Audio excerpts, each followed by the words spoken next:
ವಿಶ್ವ ಪರಿಸರ ದಿನಾಚರಣೆ ಅಂಗವಾಗಿ ಬೆಂಗಳೂರು ದಕ್ಷಿಣ ನಗರ ಪಾಲಿಕೆ ವತಿಯಿಂದ ಉತ್ತರಹಳ್ಳಿಯ ಕರ್ನಾಟಕ ಪಬ್ಲಿಕ್ ಸ್ಕೂಲ್ನಲ್ಲಿ ವಿಶೇಷ ಕಾರ್ಯಕ್ರಮ ಆಯೋಜಿಸಲಾಗಿತ್ತು. ಸ್ವಚ್ಛ ಸರ್ವೇಕ್ಷಣ್ 2026-27ರ ಭಾಗವಾಗಿ ನಡೆದ ಈ ಕಾರ್ಯಕ್ರಮದ ಅಧ್ಯಕ್ಷತೆಯನ್ನು ಬೆಂಗಳೂರು ದಕ್ಷಿಣ ವಿಧಾನಸಭಾ ಕ್ಷೇತ್ರದ ಶಾಸಕ ಎಂ ಕೃಷ್ಣಪ್ಪ ಅವರು ವಹಿಸಿದ್ದರು.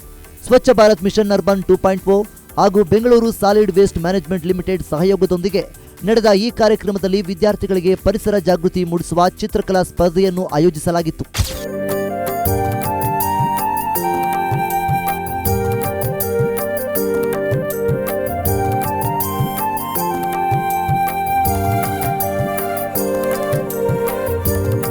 ಚಿತ್ರಕಲಾ ಸ್ಪರ್ಧೆಯಲ್ಲಿ ಅತ್ಯಂತ ಉತ್ಸಾಹದಿಂದ ಭಾಗವಹಿಸಿದ್ದ 75 ವಿದ್ಯಾರ್ಥಿಗಳು ತಮ್ಮದೇ ಆದ ರೀತಿಯಲ್ಲಿ ಪರಿಸರ ಸಂರಕ್ಷಣೆ ಕುರಿತು ಜಾಗೃತಿ ಮೂಡಿಸುವ ಭಿತ್ತಿ ಚಿತ್ರಗಳನ್ನು ರಚಿಸಿದ್ದರು. ಈ ಪೈಕಿ ಅತ್ಯುತ್ತಮವಾಗಿ ಚಿತ್ರ ಬಿಡಿಸಿದ 3 ವಿದ್ಯಾರ್ಥಿಗಳಿಗೆ ಶಾಸಕ ಎಂ ಕೃಷ್ಣಪ್ಪ ಅವರು ಬಹುಮಾನ ವಿತರಿಸಿ ಬೆನ್ನು ತಟ್ಟಿದರು.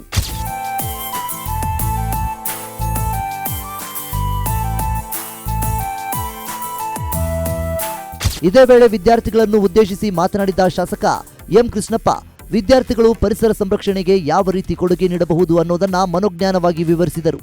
ಒಳ್ಳೆ ಲೈಬ್ರರಿನ ಮೇಲ್ಗಡೆ ಮಾಡಿದರೆ ಇನ್ನ ಹೆಚ್ಚಿನ ಬುಕ್ಸ್ ಅನ್ನು ತಂದು ನೀವು ಬೇಕಾದ್ರೆ ನಿಮ್ಮ ಪಾಠದ ಜೊತೆಲಿ ಟೈಮ್ ಇದ್ರೆ ಪುಸ್ತಕ ಓದುವಂತ ಅಭ್ಯಾಸವನ್ನ ಮಾಡಿ, ಮೊಬೈಲ್ ಅನ್ನ ಕಮ್ಮಿ ಮಾಡಿ, ಟಿವಿಯನ್ನು ಕಮ್ಮಿ ಮಾಡಿ, ನಮ್ಮ ಟೀಚರ್ಸ್ಗೆ ಕೈ ಮುಗಿ ಕೇಳ್ಕೊಳ್ತೀನಿ, ನೀವು ಸೀರಿಯಲ್ ನೋಡೋದು ಕಮ್ಮಿ ಮಾಡಿ.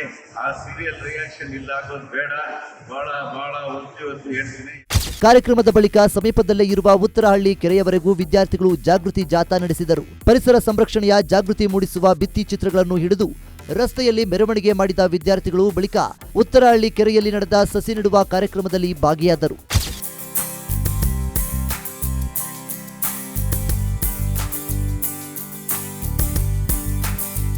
ಶಾಸಕ ಎಂ ಕೃಷ್ಣಪ್ಪ ಅವರು ಸಸಿ ನೆಡುವ ಮೂಲಕ ಮಕ್ಕಳಲ್ಲಿ ಪರಿಸರ ಸಂರಕ್ಷಣೆಯ ಜಾಗೃತಿ ಮೂಡಿಸಿದರು. ಬಳಿಕ ವಿದ್ಯಾರ್ಥಿಗಳಿಗೆ ಸಿಹಿ ಹಂಚಿಕೆ ಮಾಡಲಾಯಿತು. ಶಾಲೆಯ ಪ್ರಾಂಶುಪಾಲರಾದ ಪುಷ್ಪಲತಾ, ಶಾಲೆಯ ಎಲ್ಲಾ ಶಿಕ್ಷಕ ವೃಂದ, ಎಡಬ್ಲ್ಯೂ ನೀಲಕಂಠಯ್ಯ, ಮಾಜಿ ಕೌನ್ಸಿಲರ್ ಹನುಮಂತಯ್ಯ ಸೇರಿದಂತೆ ಇನ್ನಿತರ ಗಣ್ಯರು ಕಾರ್ಯಕ್ರಮದಲ್ಲಿ ಭಾಗವಹಿಸಿದರು.